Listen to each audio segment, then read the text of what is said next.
Bahujan Samaj party की मुखिया मायावती एक बार फिर मुसलमानों को साथ लाने की कोशिश में जुटी है। 2022 के विधानसभा चुनाव और 2024 के लोकसभा चुनाव में मिली करारी हार के बाद मायावती ने अब अपनी सियासी रणनीति में बड़ा बदलाव किया है। पार्टी के अंदर मुस्लिम समाज भाईचारा संगठन को दोबारा सक्रिय करने की तैयारी हो रही है। इसके लिए मायावती आज उत्तर प्रदेश के विभिन्न संभागों के बसपा नेताओं के साथ अहम बैठक कर रही है। यह कदम पार्टी की मुस्लिम समुदाय के बीच अपनी पकड़ मजबूत करने की दिशा में उठाया गया एक नया प्रयास माना जा रहा है। पिछले कुछ चुनावों में बसपा का वोट बैंक लगातार सिकुड़ता गया है। मायावती ने 2024 के लोकसभा चुनाव के बाद खुलकर कहा था कि मुस्लिम समाज पार्टी को सही ढंग से समझ नहीं पाया।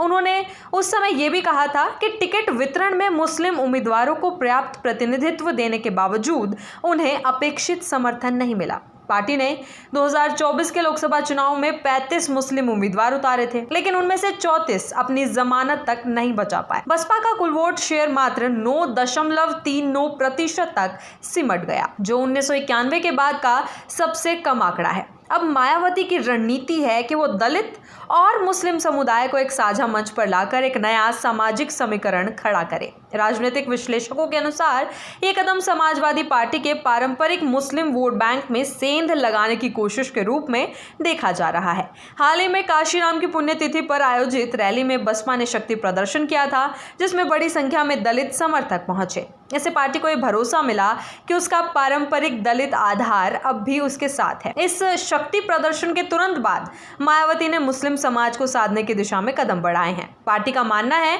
कि यदि दलित और मुस्लिम वोटरों को एकजुट किया जा सके तो 2027 के विधानसभा चुनाव में बसपा फिर से मजबूत स्थिति में आ सकती है। उत्तर प्रदेश की राजनीति में मुसलमानों की भूमिका हमेशा निर्णायक रही है। प्रदेश की कुल आबादी का करीब 20% हिस्सा मुस्लिम समुदाय का है, यानी लगभग 3.84 करोड़ लोग।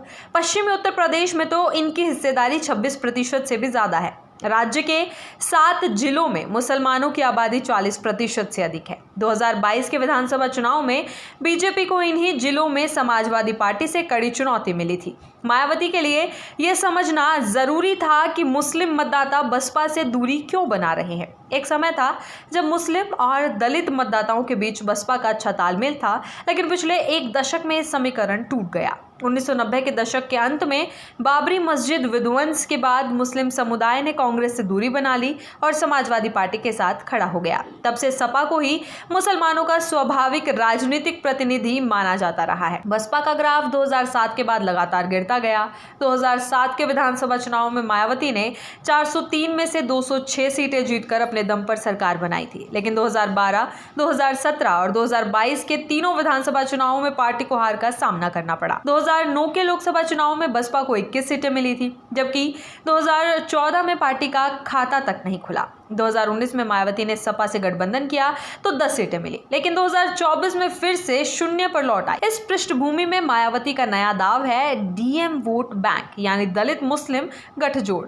ये वही फॉर्मूला है जिससे वो 2007 में सत्ता तक पहुंची थी। बसपा का मानना है कि अगर दोनों समुदायों के वोट एकजुट हो जाएं तो उत्तर प्रदेश की सत्ता तक पहुंचना फिर संभव हो सकता है।